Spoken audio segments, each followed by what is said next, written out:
नमस्ते प्यारे देशवासियों। दिल्ली के जंतर मंतर के नीट पेपर के प्रोटेस्ट को प्रारंभ से लेकर धर्मेंद्र प्रधान जी के इस्तीफे और इस प्रोटेस्ट की एंडिंग तक हम सबको पता है कि ये प्रोटेस्ट एक नीट के पेपर लीक का था, जहाँ पे छात्रों की मांग थी धर्मेंद्र प्रधान का इस्तीफा, जो हो चुका है। उन्होंने खुद रिजाइन लिया है और हम लोगों को ये पता है कि जो छात्रों की मांग थी वो भी पूरी हो गई है। लेकिन इस प्रोटेस्ट के अंदर एक बहुत बड़ा षड्यंत्र भी था, एक बहुत बड़ी प्लानिंग भी थी, कांग्रेस सरकार की प्लानिंग थी कि लोगों को गवर्नमेंट के खिलाफ भड़काना, जो सफलतापूर्वक हो गया है। कहीं ना कहीं राजस्थान में ये ऐसा लग रहा है कि इनकी प्लानिंग काम कर गई है। पहले आप ये वीडियो देखो।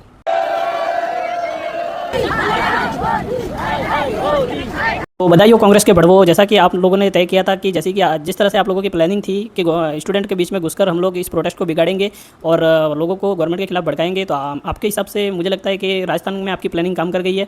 और मैं सिर्फ इतना ही कहना चाहूँगा कि इन लोगों का जो प्लान था वो 3 स्टेप में बढ़ा हुआ था। सबसे पहला स्टेप ये था इनका कि इस प्रोटेस्ट को सिर्फ एक प्रोटेस्ट नहीं रहने देना था, क्योंकि अगर ये प्रोटेस्ट सिर्फ एक प्रोटेस्ट रहता, वहाँ पर सिर्फ एक ही आवाज़ उठती, धर्मेंद्र प्रधान का इस्तीफा या फिर शिक्षा व्यवस्था को लेकर, तो गवर्नमेंट जल्दी कोई एक्शन ले लेती और ये बात वहीं पर खत्म हो जाती। लेकिन इन कांग्रेस के बढ़वों ने सिर्फ एक ही काम किया है, उस प्रोटेस्ट के अंदर जाके कुछ ऐसे टॉपिक घुसा दिए जिनका इस प्रोटेस्ट से कोई लेना देना नहीं है। जैसे आरएसएस मुर्दाबाद के नारे लग रहे थे, वहाँ पे नाम रहेगा सिर्फ अल्लाह का, जिनका शिक्षा व्यवस्था से कोई लेना देना नहीं है। प्रभु श्री राम के बारे में गलत बोला गया, ताकि गवर्नमेंट को ऐसा लगे कि ये एक प्रोटेस्ट नहीं है, ये एक एजेंडा भी है और गवर्नमेंट इसको इग्नोर करे। ये लोग यही चाहते थे, इनके प्लानिंग के मुताबिक ये चीज़ थी कि भाई जितना गवर्नमेंट समय लगाएगी हमको जवाब देने के लिए, उतना हमें और भी ज़्यादा टाइम मिलेगा स्टूडेंटों को और इस देश की जनता को गवर्नमेंट के खिलाफ भड़काने का।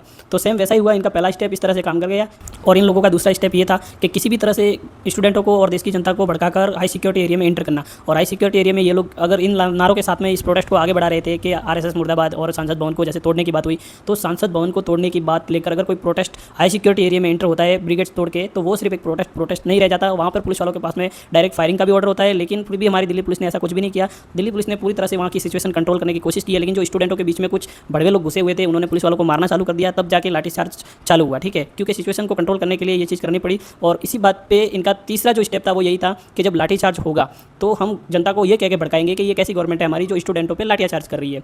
तो इनका तीसरा प्लानिंग यहाँ पे काम कर गया। अब ये हमारे देश में जहाँ पे भी ये कुत्ते बैठे हुए हैं, वहाँ पर लोगों को इसी नाम से भड़काएंगे कि भाई स्टूडेंट पे लाठीचार्ज कर दी गई। और इसके हिसाब से ये मुद्दा था इनका और ये इनकी प्लानिंग अच्छी तरह से काम कर गई है। लेकिन मैं इस कांग्रेस के बढ़वों से सिर्फ इतना ही कहना चाहूँगा कि हमारे देश की जनता को बेवकूफ़ बनाना तुम्हारे लिए आसान होगा।